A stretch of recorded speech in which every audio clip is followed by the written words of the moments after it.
Yes, so welcome to Satsang in the body here, and welcome to Satsang to all the friends who join us online on Facebook Live.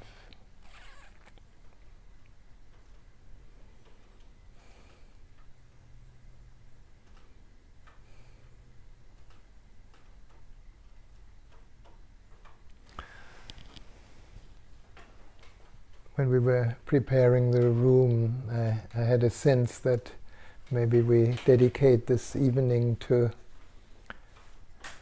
a deeper understanding of suffering and finding a simple and very effective possibility to move or to use suffering to actually move through it and heal.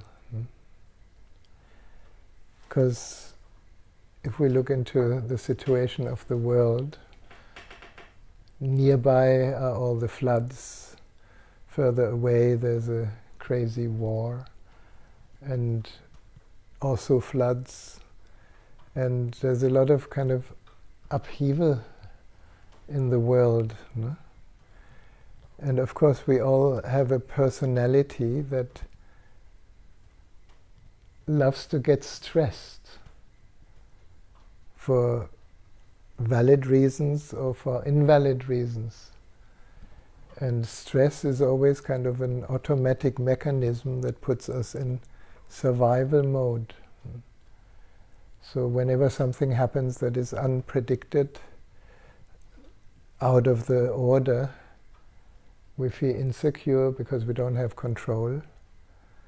And there's a mechanism of the person, the personality that kicks in, that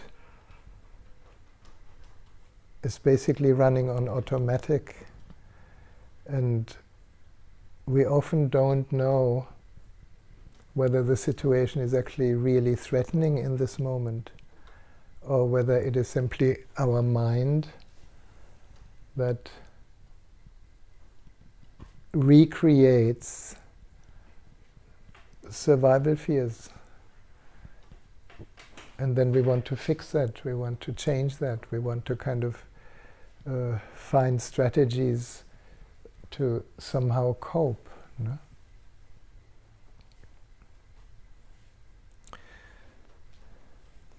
In the moment, these weeks, I'm running a counseling from the heart teacher training with Chinese participants online, and the chapter we had last week, for 3 days, we were looking deeply into the phenomenon of suffering and how that actually works.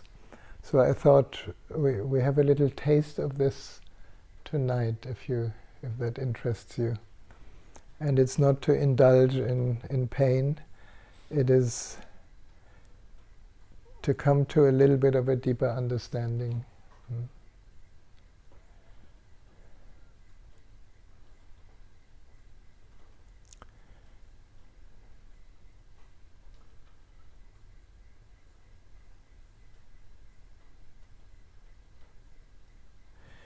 What you perhaps notice, that when we are just here, just hearing the raindrops, just seeing, seeing this room, seeing the light in the room, seeing the people that are here, seeing all sorts of things, hearing perhaps more the silence. When we're just here, is there any suffering? There's no suffering here. So one element of suffering for most of us, unless it is a direct life-threatening experience, if a truck comes your way and you're in the middle of the street, you're gonna jump away before you even can think. Or if a tiger runs after you, you don't think about suffering or not suffering, you run away. You activate the stress hormones that help you to fight, run, or freeze. But nowadays we don't have any tigers, but we have landslides and we have floods. And in these real nature circumstances, what makes it so painful when, for example, our house gets flooded? No?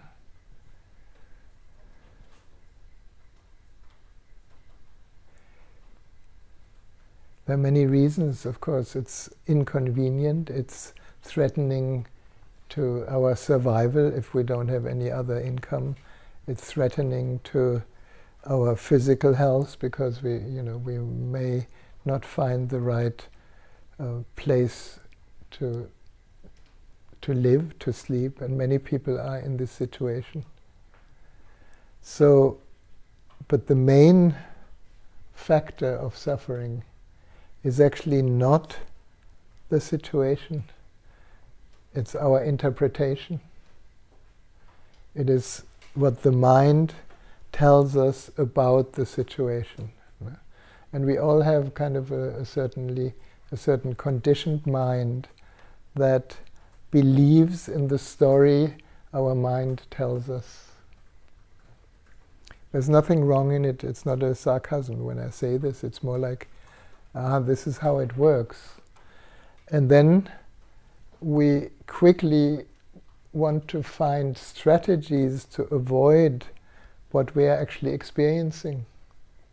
Anybody has that? Yeah? There's an experience, but immediately we don't want it. That is a strong piece to create suffering, because anything we resist in our inner experience is painful when we say no to it. And we say no to it because it feels threatening. And we say no to it because there's this automatic mechanism that brings us to fight, flight, or freeze. So we just found in this moment, when we're present here, there is no suffering.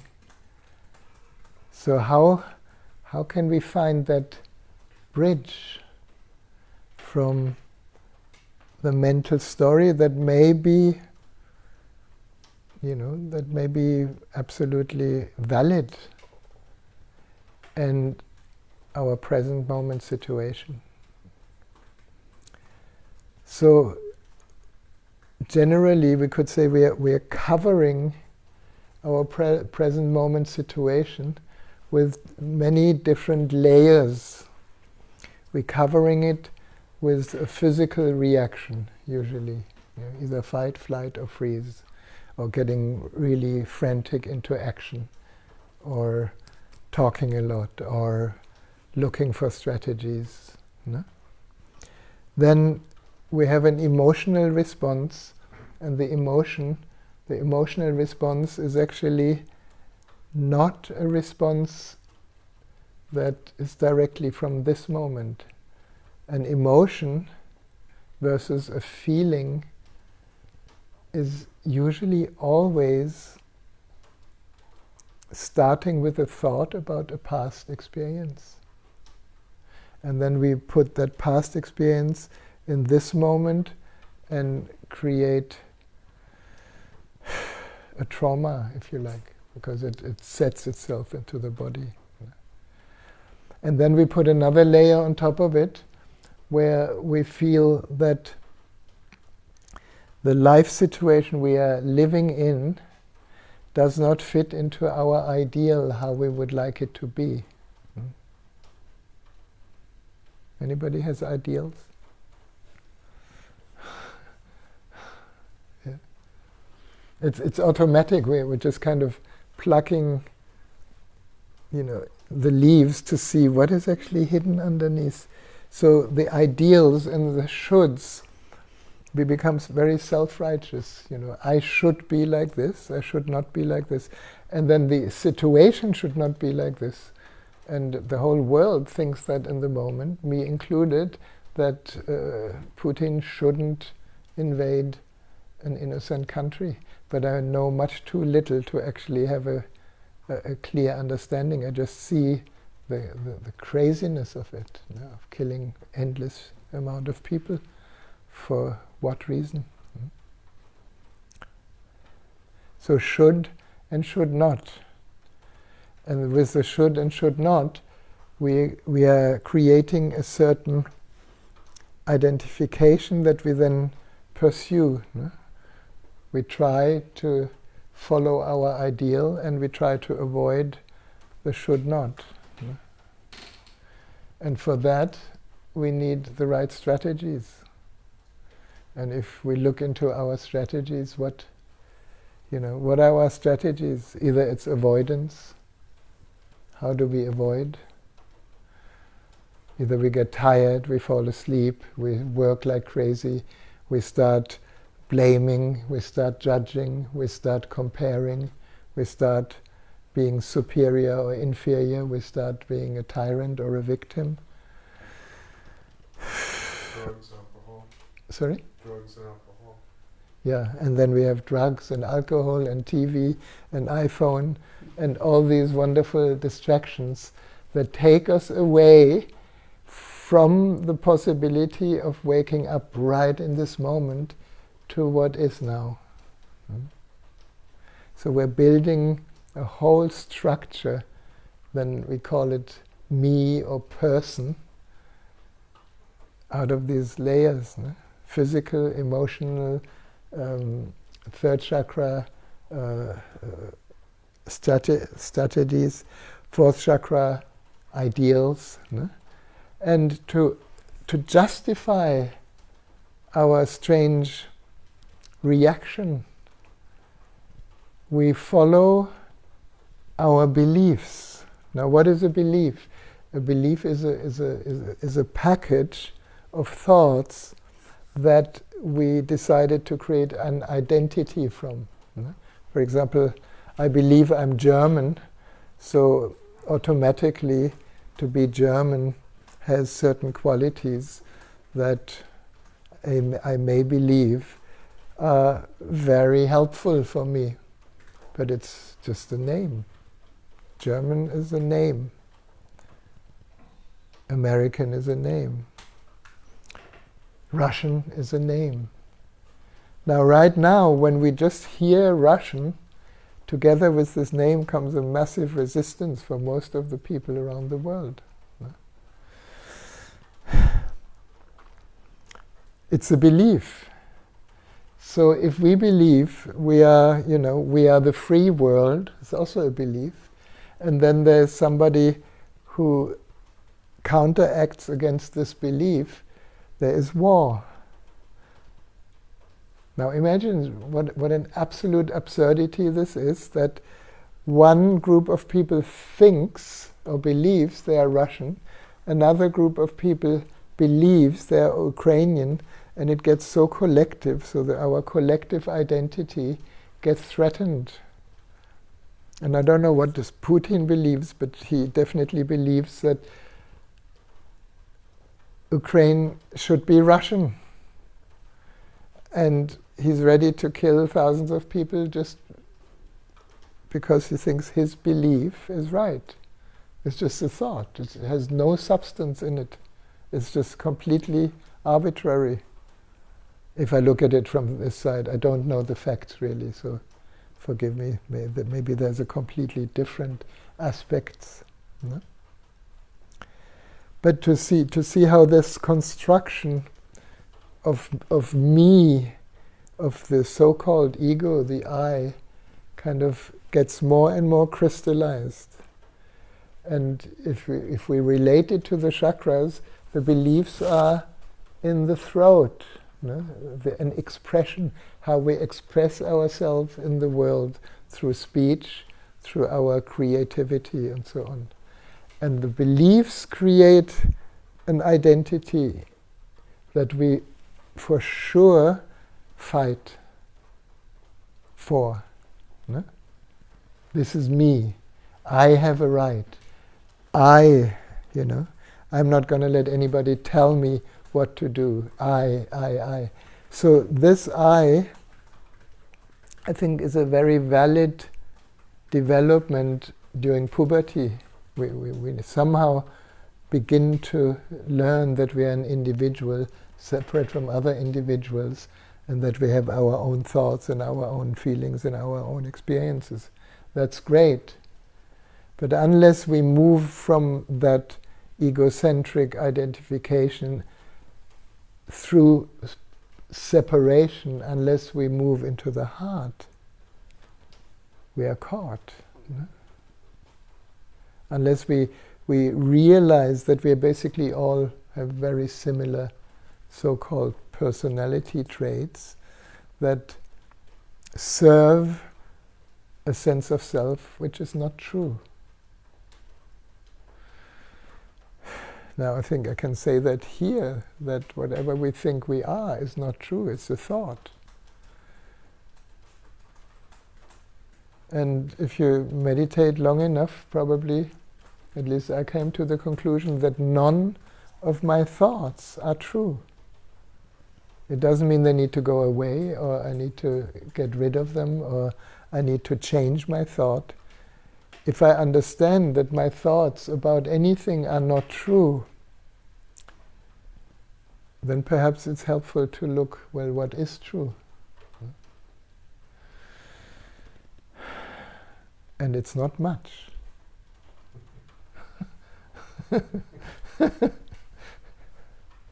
If you like, and even that, when I say it, becomes a thought and a concept, but somehow we need to use language.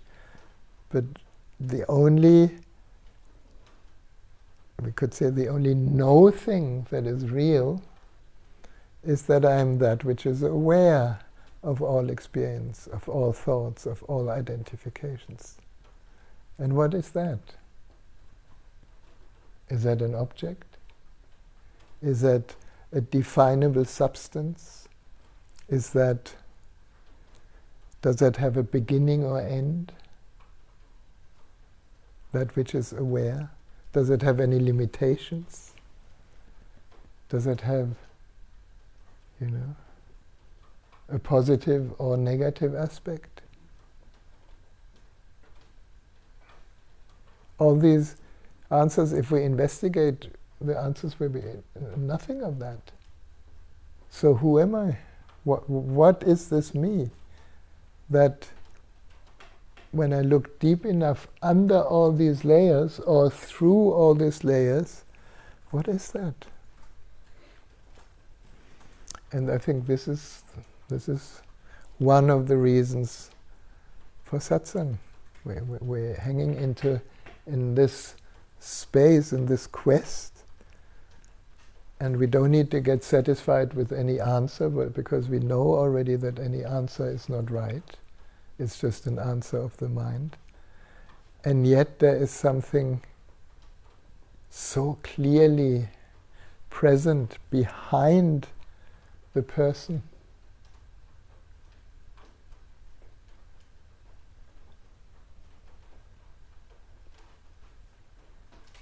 And it's elusive, because if we want to grasp it, there's nothing in our hands. Now, let me check this. Are you following me here? At least those of you who are online. If you are following me, do like this. If you're not following me, do like that.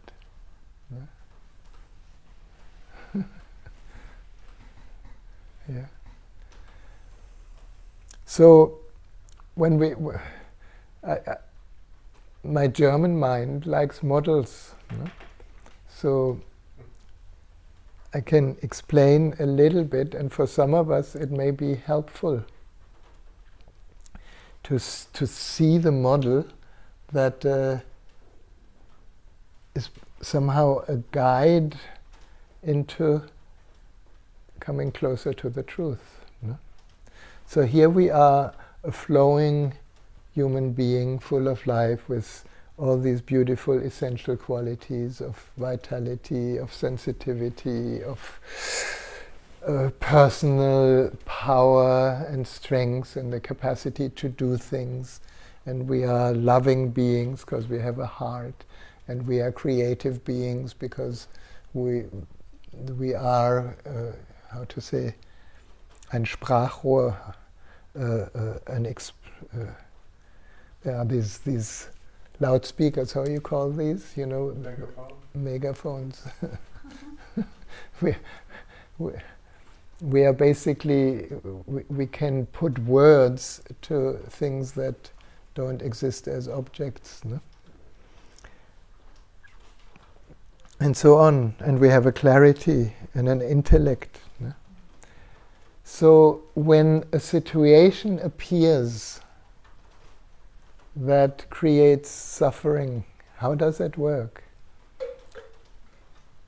It's not the real truth, but it's a beautiful model. At least I like the model because I can help people to look behind it. No?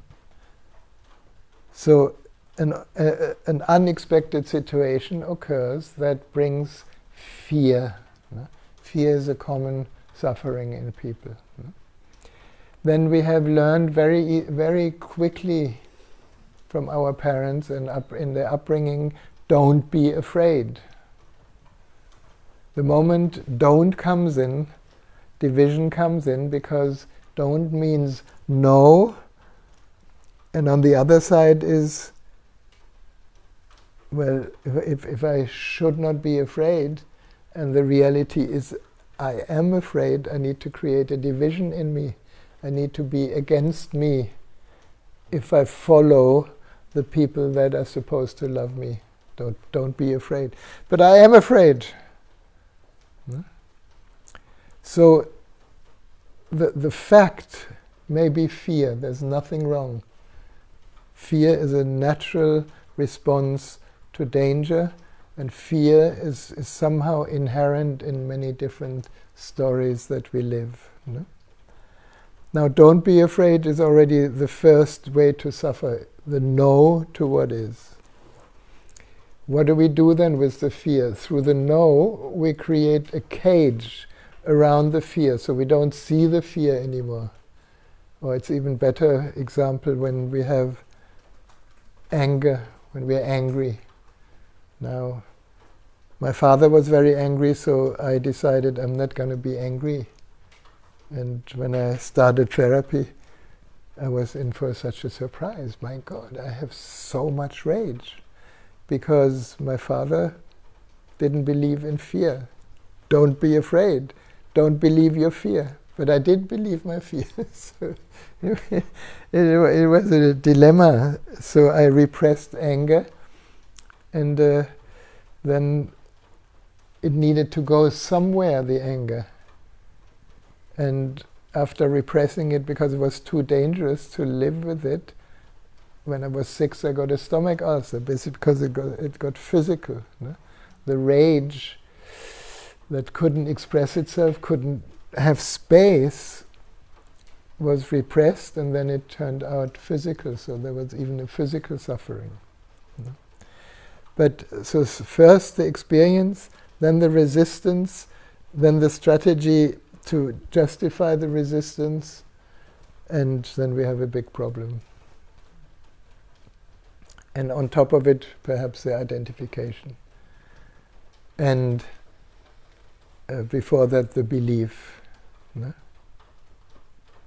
So how to undo this? Well, we just found before that when we are just totally present, there is no problem. So how can we be present in the middle of suffering? Anybody has a recipe for that?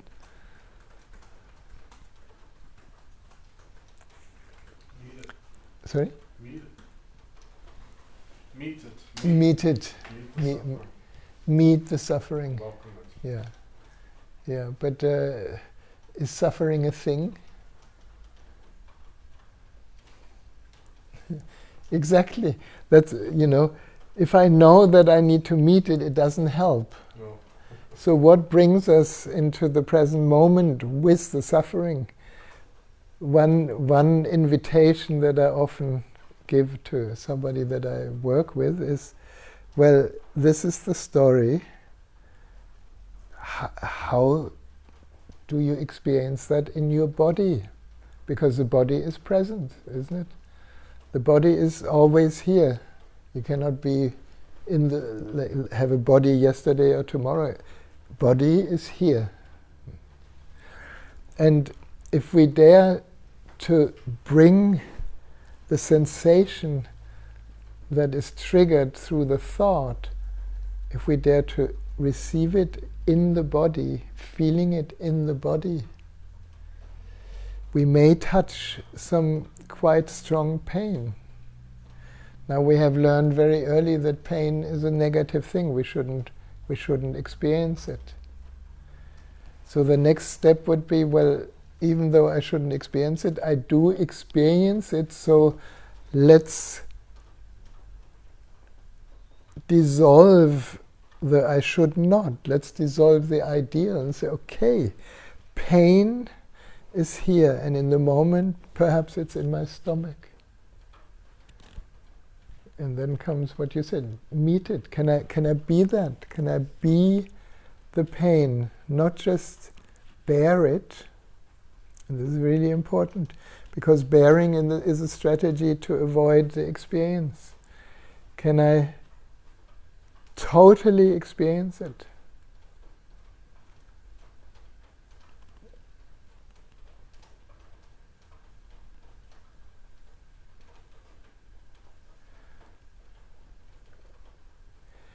And then comes really a very interesting piece, and I'm hesitant actually to say what happens then.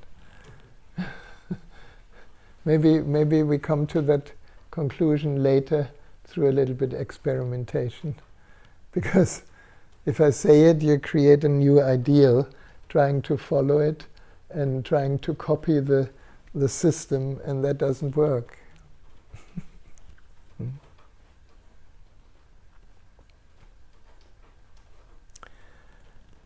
But it's such a simple thing. And with that simple thing, I think I played that in satsang many times, but maybe I repeat it again. Our perception is that something outside of us is responsible for how we feel. Best way is in relationship. No? You make me feel. And perhaps you make me feel good, or you make me feel bad, or you hurt me because you judge me, or you are brutal. No? And from our personality thinking, it appears totally true. No? But if you look a little bit deeper,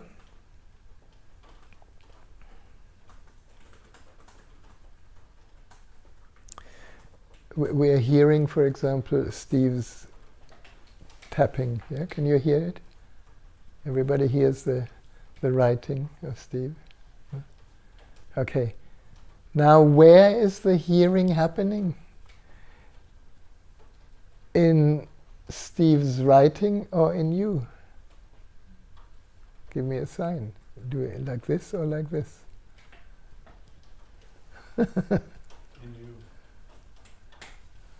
In me, no? In me. We are seeing this room. No? Okay, we're seeing these beautiful colors of Arasoma. Where is the seeing happening? In the Arasoma bottles or in you? In you. We get frustrated by the rain. Where is the frustration happening? In the rain or in you?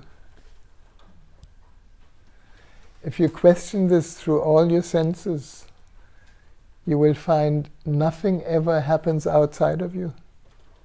It's always in you.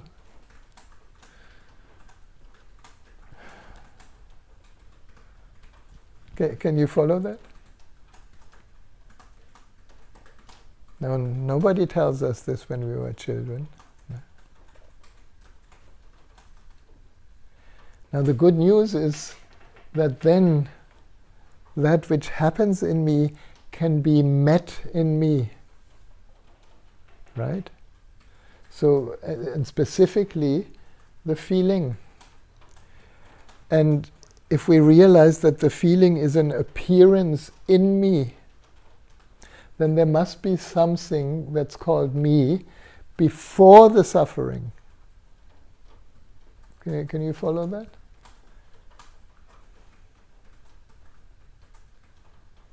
What is that? And if there's something before the suffering, can I actually touch that? Can I meet that? Can I find that? Can I unveil that? Can I uncover it?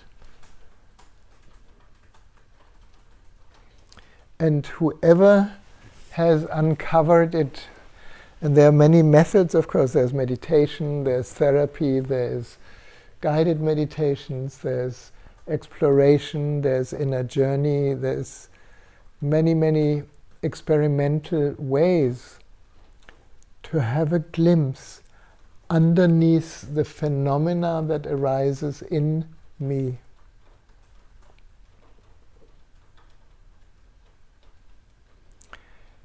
And if we had a real glimpse, at least in this moment we are finished.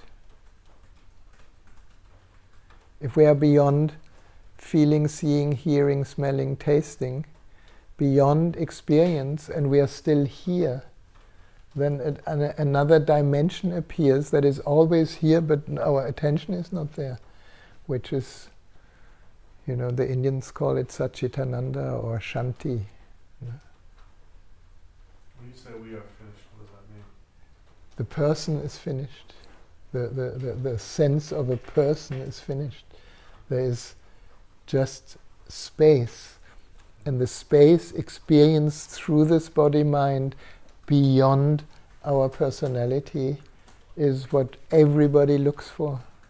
It's peace, it's joy, it's love, it's silence, it's connectedness, it's limitlessness. It's this loaded word bliss.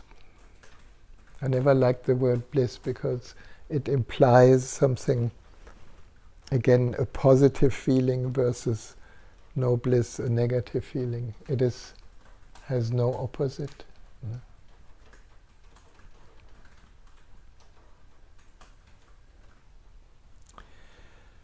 And this journey, if you like, is possible every moment. If my friend Steve suddenly gets pissed off and judges me. I really don't like that shirt, actually. Yeah? So it's ugly. So when the when the ego has a residue of identity, because I like my shirt, then I'm going to start fighting. No? And then a whole chain reaction comes where I want to react. But if I catch it, then whatever Steve says may trigger a response in the personality layer. No? Usually it does. I or everybody else, or even Osho, they got hurt. We could get hurt. Because there's a layer of experiencing. But if we're present enough and allow that moment to take us, for example, you don't like my shirt. So what happens first in the personality layer is like when we are judged, we shrink. And there's a tightness around the chest. And if I allow that to guide me inward, then I can feel, tightness. But that's not the end. There is maybe something underneath the tightness.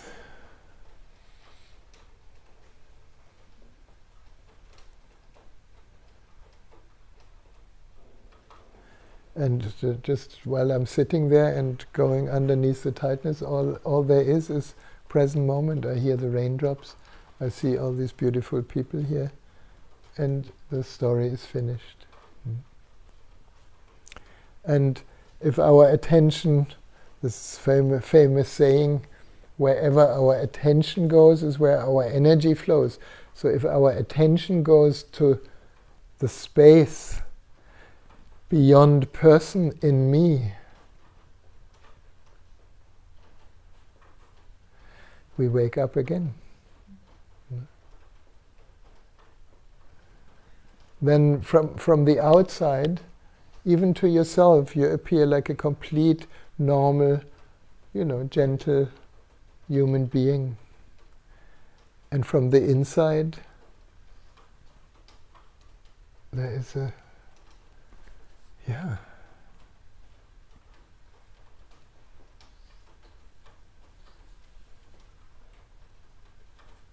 there's an undescribable state of presence. And life just continues. Now, that's kind of a little bit of a long talk, so if you have any questions here in person or here online, or any experience of what I'm trying to say, you're very welcome to share that. And Steve is here to read your comments.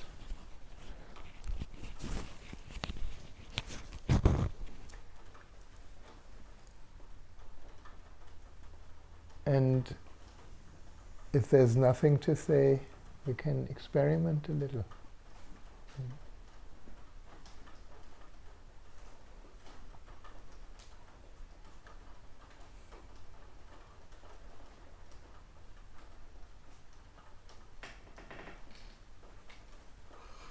Nothing. I take it that you all understand what I'm saying. Yep. Yeah. Now there are so many beautiful kind of remedies that somehow help to create a little bit more space in our experiencing. Because if you're totally caught in your personality, we get very narrow and stubborn and one-sided and dogmatic and everything that Mr. Putin perhaps represents in the moment. No? But we have, we have this Mr. Putin inside of us also.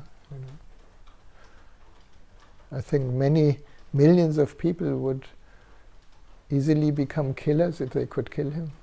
It's the same thing. No? So, remedies. If we look at it from the level of experiencing and of feeling, we could say the feeling body, the emotional body, that which is our sensitivity, that resonates. It's like a climate that keeps changing. Our emotions, our emotional state is never stable. It's like water, and it flows, but it can freeze in traumatic experiences, and then we stop feeling. Or it can be bound in shame, and then we also try to kind of manipulate our inner state because shame is so uncomfortable.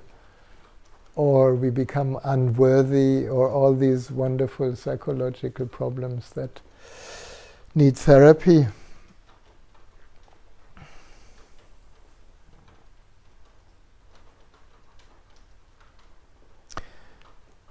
So, our Soma, for example, has developed very beautiful, a very beautiful color care system that resonates with the energy field of these different states I'm talking about.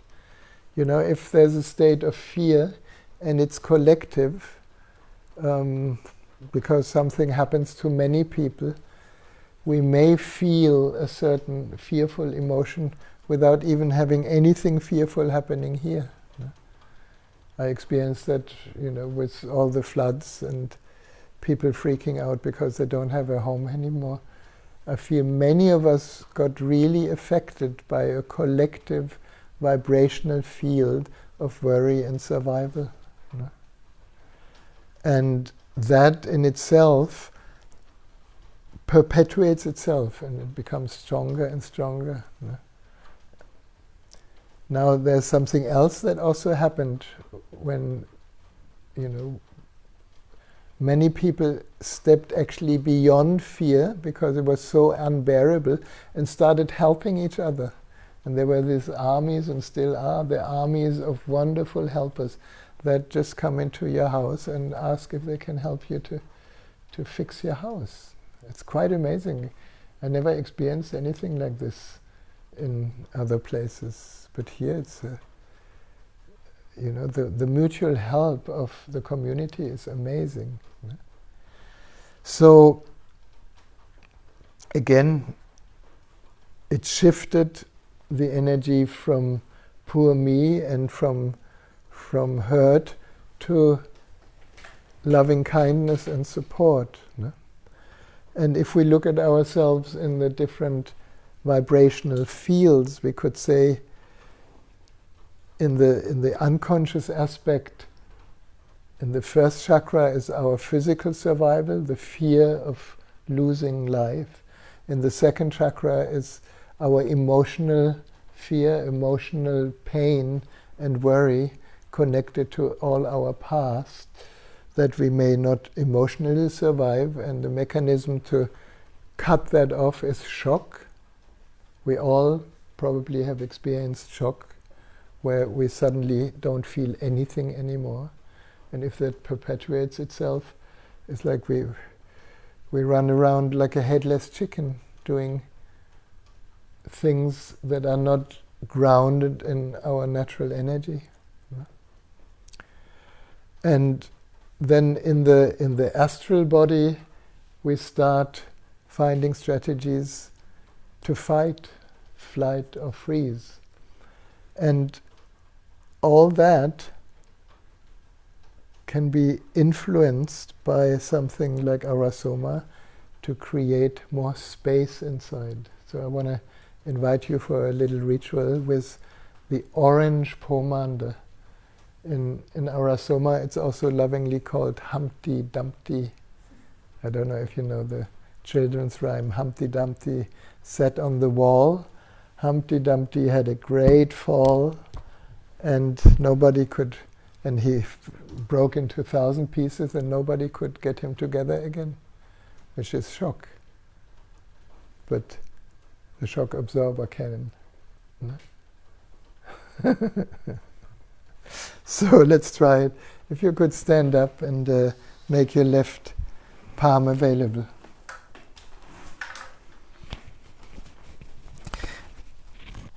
And you're going to receive 3 drops of the orange pomander. And if you're following us without arasoma, you just imagine it. You just kind of imagine an orange, beautiful fragrance being put on your hand. And when you receive it, rub it into your hands and close your eyes. And just feel into yourself for a moment.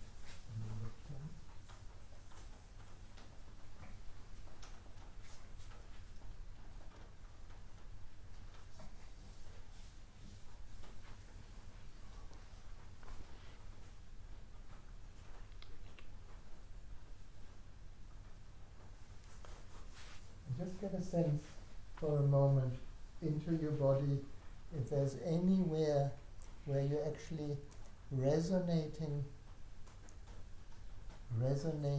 with something of an inner experience.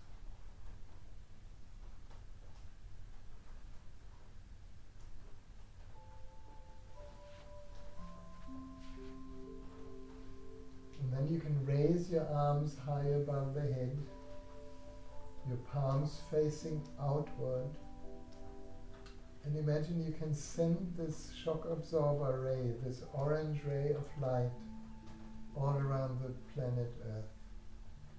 Out of the left hand, around the earth, back into the right hand.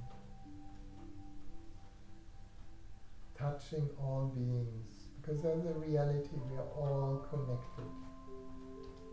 And one of us healing creates an energy field for many healing.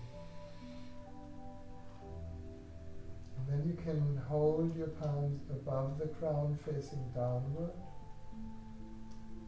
Imagine you standing under a shower of orange light, falling through your aura like gentle rain.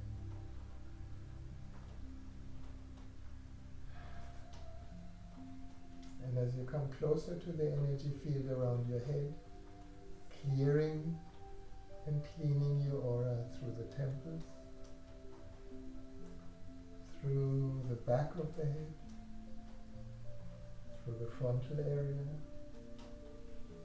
and then bringing your palms together above the crown, the symbolic gesture of oneness where the opposites meet as complementary. And then with your palms together, come to your third eye, to your forehead center.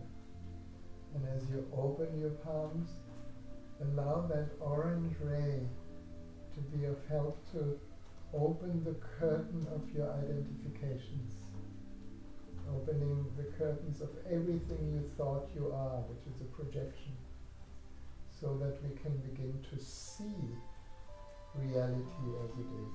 Very simple. And then clearing the face.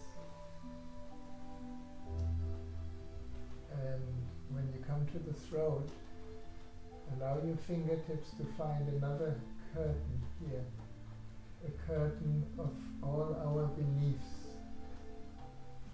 And as we draw the curtain aside, we can open to our spontaneous, creative expression through words, through deeds, through creativity. And that creativity comes always from not knowing, from your innocence, from a trust in a wider existence. And then clearing your shoulders and arms. In the way we're creating space in the auric field. And then when you come to the heart, again another curtain, if you like, the curtain of all our ideals and shoulds and should-nots that usually bind our heart in attention. And as the curtain opens, touching our innocence, our spontaneous capacity to love what is. And allow your hands to rest over your heart for a moment,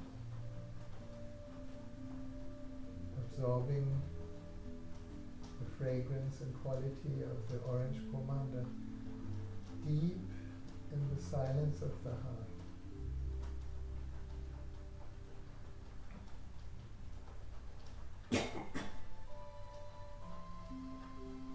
And then we can move on to the solar plexus. And here, if you like, we can take off our armor, all these strategies of separation that we have kind of cultivated so well in our lifetime. Just letting go the armor of judgments, of comparison, of competition. And connecting with the joy of being an individual, of being absolutely unique as a form. There's no one like you in the whole universe.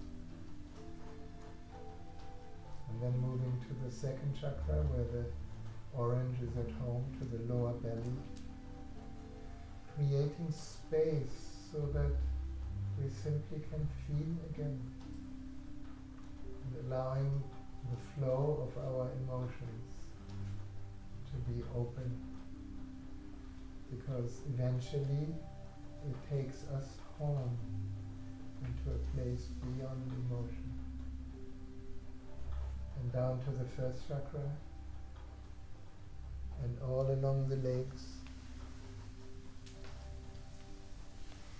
until you touch Mother Earth. And this is a good moment to let go. Whatever you're ready to let go of, anything you know yourself to be, let it go. Put it aside. All thoughts, or beliefs, or identifications, just let it go into the earth. And perhaps you can feel your body responding to letting go, becoming empty for a moment. And then as you come up, allow that orange light rise inside your body all the way up, completing in an open gesture.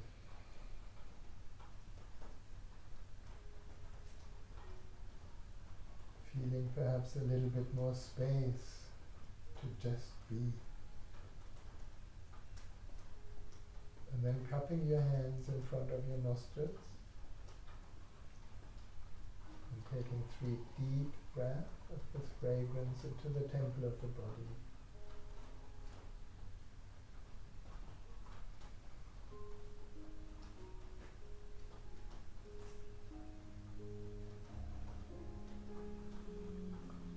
Very good. And then we can sit.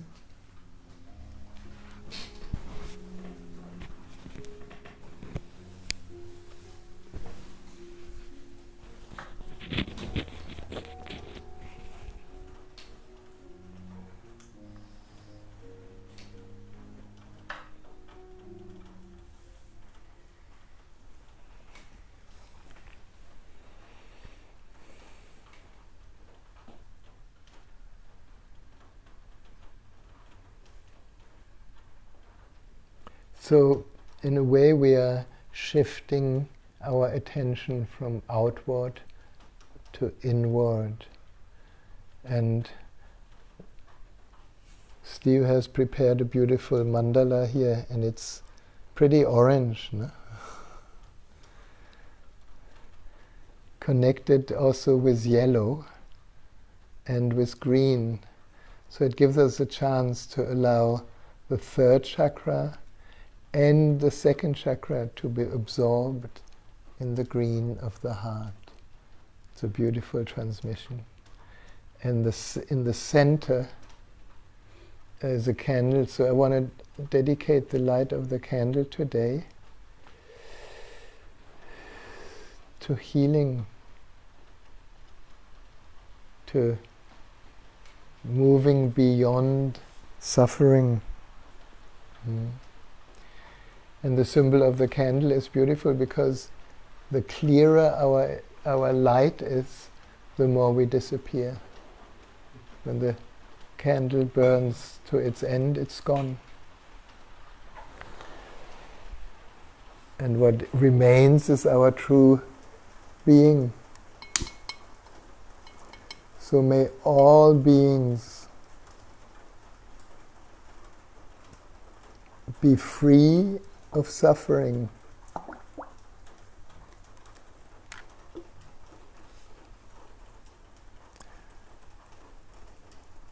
Through a clear understanding.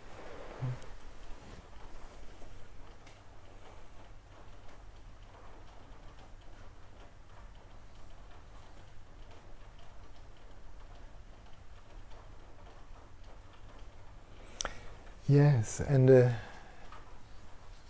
meditation, and I think we're just going to sit silently.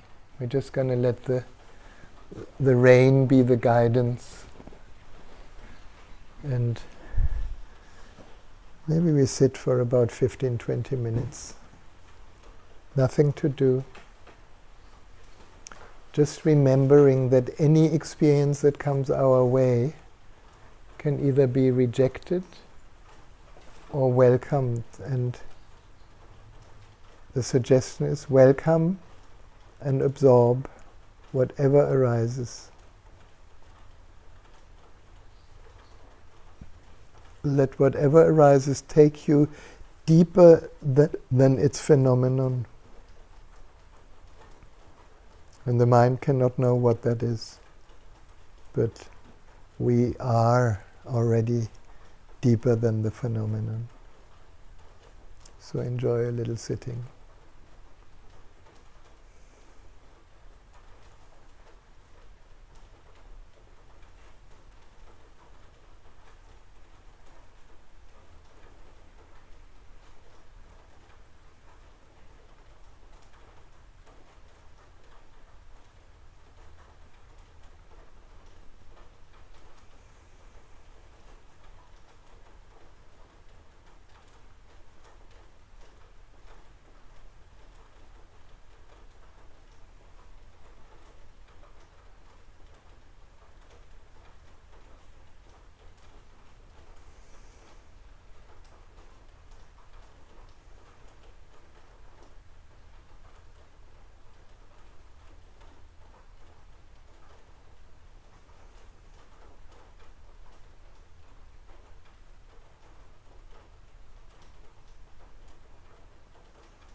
deeper and deeper.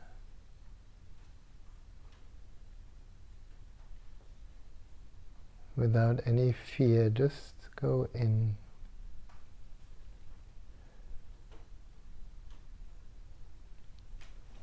Let any phenomenon that arises be just another layer to go behind, closer, closer to you.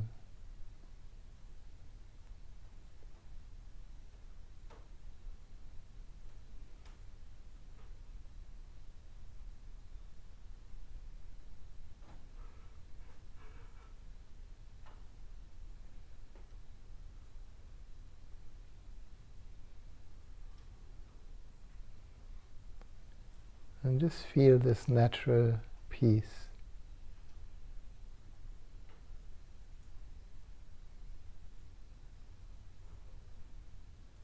Not created, just effortlessly appearing.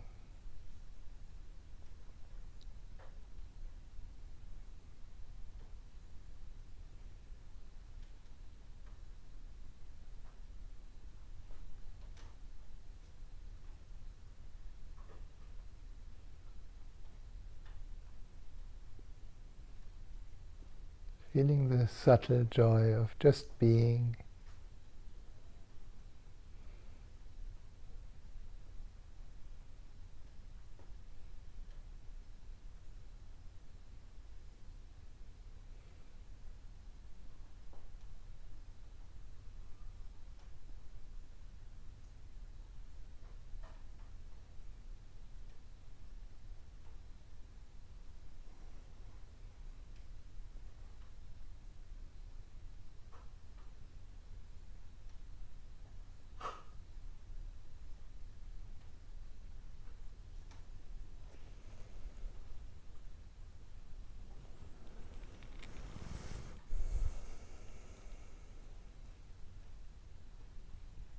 And in a moment when we come back,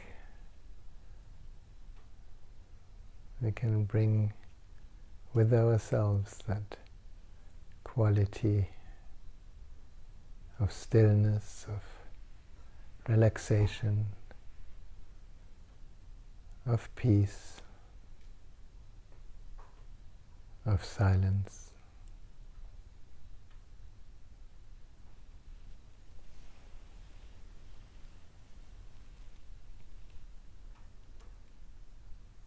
Taking a deeper breath now. Gently becoming aware of the body again.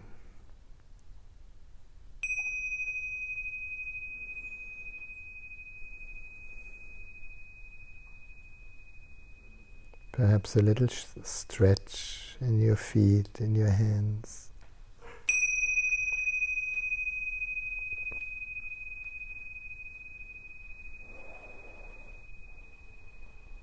Until you find a good moment to open your eyes to a completely new moment here.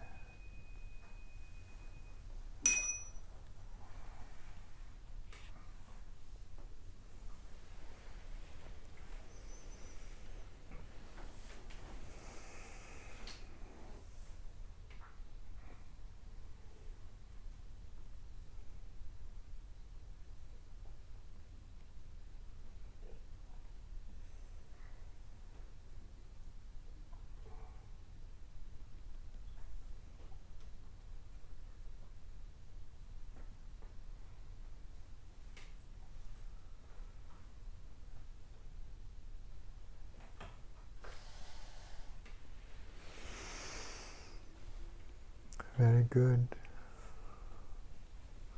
Another deep breath, a good stretch.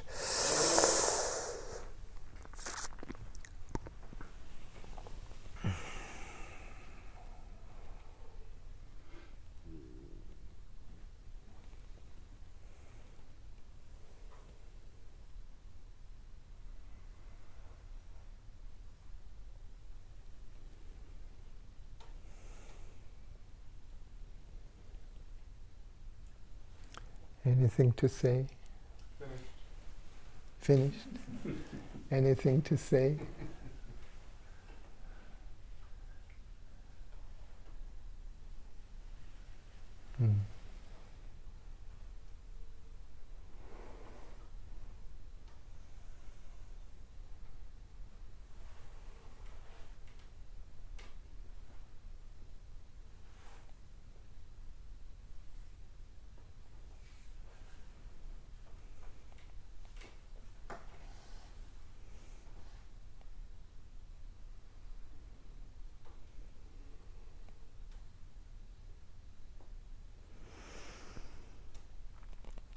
What comes to me is, if you like, there's this beautiful mantra, Loka Samasta Sukhino Bhavantu, which the meaning of it is somehow, when we come from that depth of presence and silence and well-being, then we want that to spread, no? And perhaps we can send the blessings of healing to all beings.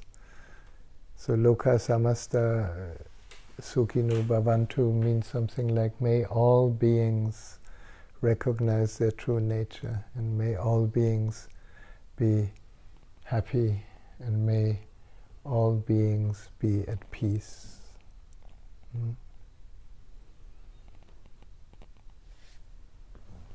Let me see if I find it.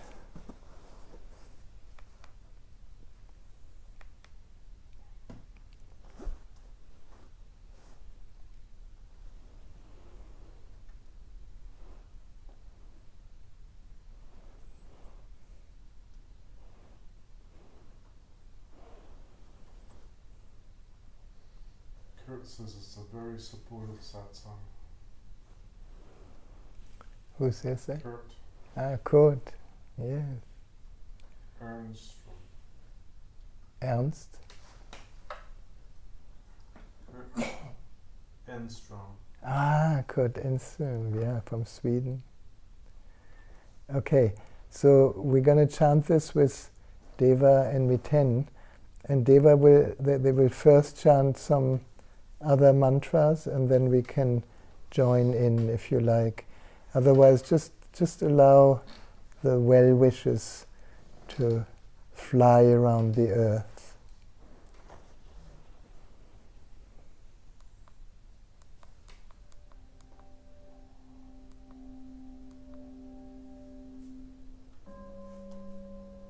Shanna Mitra Shanna Shanna Bhavet Variyama Shanna Indro Brahaspati Shanna Vishnu Urukrama Namo Brahmani Namaste Vayu Tvameva Pratyaksham Brahmasi Tvameva Pratyaksham Brahma Vadisyami Ritam Vadisyami Satyam Vadisyami Tanmam Avatu Tatvaktaram Avatu Avatu Mam Avatu Bhaktaram.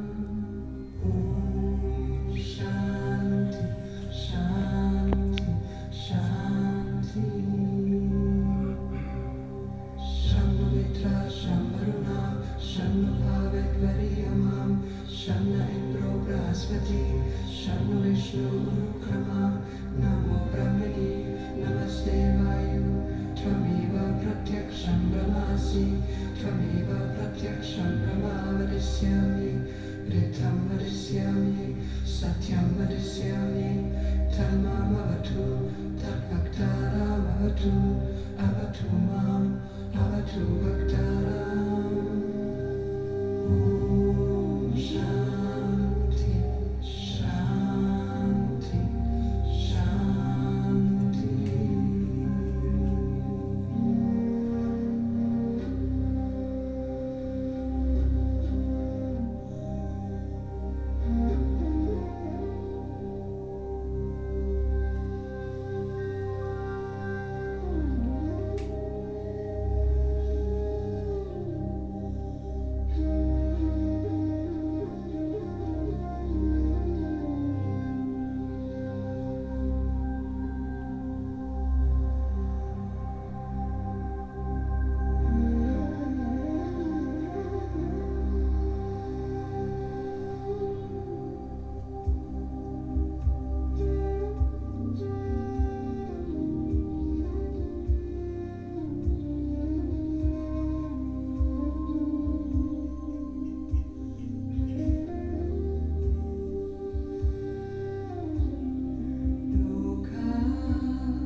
Oops.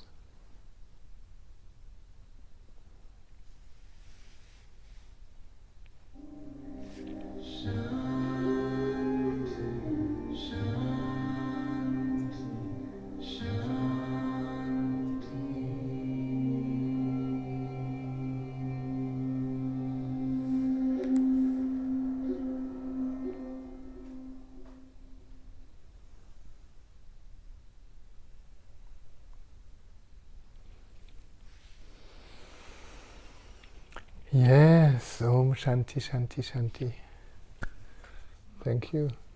Thank you for being here. Thank you to everyone joining us in this global well-wishing. So next Friday, another possibility, another satsang. And on Tuesday, I'm going to have a meditation in Temple Byron where we explore the blessing of the chakras meditation, among other things. So that Temple Byron... On your Facebook page? I hope so, yeah. 6:30. In Byron, Temple Byron is at 6:30, and next Friday is at 7 here, 7 to 8:30.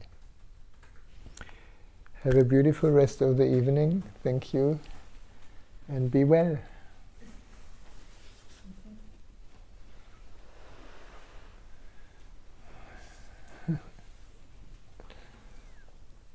And Ranghild, sweetheart, much love.